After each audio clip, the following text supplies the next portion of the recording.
It takes about 10 minutes to put a child's name on a deed. One signature, one trip to the county recorder, one line added to a page. And in those 10 minutes, a parent who has done everything right can hand their children a tax bill of $200,000 or more and never know it happened. Nobody does this out of malice. They do it out of love, out of fear, and because somebody at church said it was the simple way. So let's start with why. Because the motive is almost always the same four things, and every one of them is understandable. The first is probate. People have heard the horror stories, they know it's public, they know it's slow, and they'd rather hand you the house now than hand you a courthouse later, which makes sense, right up until you learn that only about 24% of American adults even have a will. The second motive is the nursing home, and that fear is not paranoia. It's arithmetic. The national median for a private room in a nursing home now runs $355 a day. That's $129,575 a year. Semi-private is $114,975. The third motive is lawyers. People who own rental property, people who own a business, people who've been sued once and never want to feel that again. They look at a public record with their name all over it and they think, if my name isn't on it, they can't take it. And the fourth motive is the simplest one of all. Simplicity. I love my kids. I trust my kids. Let's just get it done while I'm healthy and stop thinking about it. Four honest motives. One instrument that fails every single one of them. So here's the question this whole film is built around. If the motive is love, why does this move end in loss so reliably that any estate attorney in the country can predict the ending before you finish the sentence? Start with the paperwork because the paperwork is the least of it. In 2026, you can give any one person $19,000 a year and report nothing.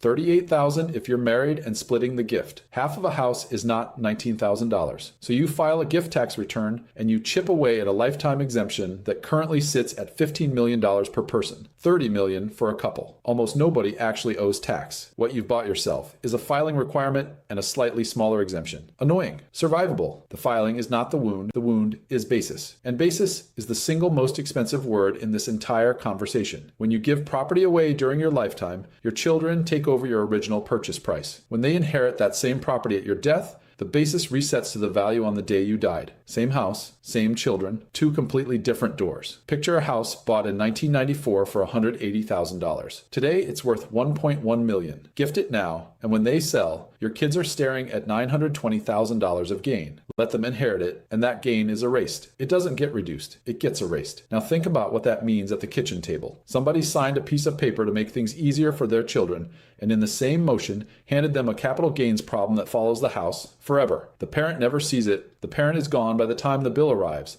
That's what makes this mistake so cruel. There's no feedback loop. Nobody finds out they were wrong until the person who could have fixed it is no longer here to fix it. Then there's control, and this is the part people genuinely do not understand. The moment that deed is recorded, your child is not a future owner. They are a present co-owner today with all the rights that come with it, which means their creditors can reach your house. Their bankruptcy can reach your house. Their divorce can pull your house into a marital estate you were never a party to. A judgment after a car accident becomes a lien on the home you spent 30 years paying off. And none of that requires your child to do anything wrong. It just requires them to have a life. It goes the other direction too. Want to refinance? You need their signature. Want to sell and move somewhere smaller? You need their cooperation. Want to take out a line of credit for a new roof? You need them to agree. You've handed a veto over your own home to someone who may be perfectly wonderful and perfectly broke. And here's the ugly version. If there are 3 children and 2 want to sell, and 1 doesn't, you've turned your house into a negotiation. If they don't get along, you've turned it into a weapon. Now, the irony. The nursing home is the reason most families do this in the first place, and the transfer is exactly what disqualifies them.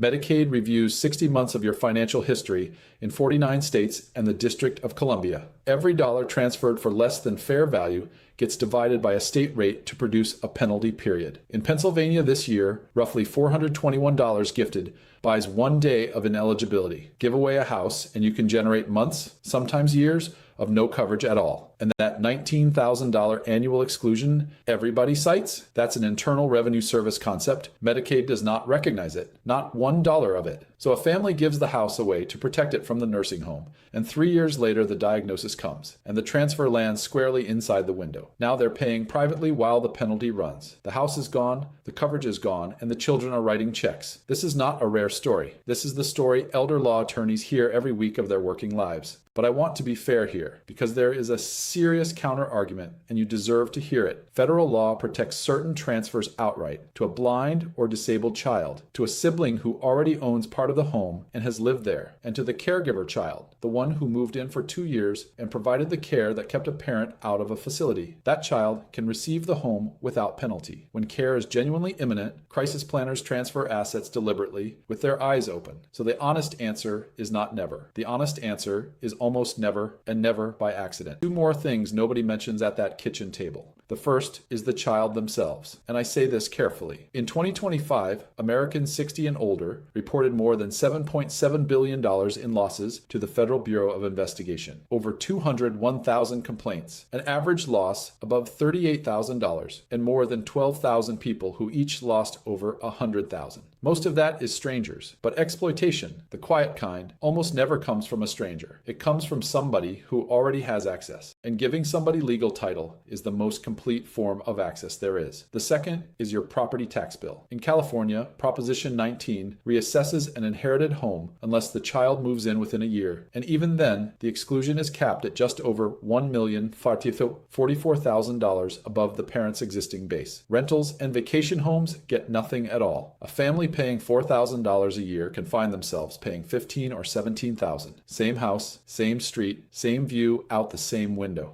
So what actually works? Start with a funded revocable living trust. You keep the house. You keep control. You can sell it, refinance it, rent it out, or tear the whole plan up and start over on a Tuesday. It avoids probate, it preserves that step up in basis for your children, and it lets you write instructions instead of just names. Who gets to buy out whom? What happens if one child is in trouble? What happens if one of them predeceases you? That's the part a deed can never do. If your state allows it, and roughly 30 of them plus the District of Columbia do, a transfer on death deed handles the transfer without giving anybody ownership today. You stay in control, you can revoke it, and the step-up survives. It's a blunt tool. It only says who, not how, but it beats a quitclaim every day of the week. And if your real fear is the nursing home, then the tool is an irrevocable trust built for that purpose and funded more than 5 years before you need it. Understand this clearly. A revocable living trust gives you zero Medicaid protection because you still control everything in it. $3,000 to $10,000 in legal fees, measured against $115,000 to $130,000 a year in care. Run that math once and it stops being an expense. None of it works if you wait. That's the part I need you to hear. The look back is 5 years and dementia does not schedule itself around your paperwork. The step up in basis only exists if the asset is still yours when you go. Every one of these tools rewards the person who acted early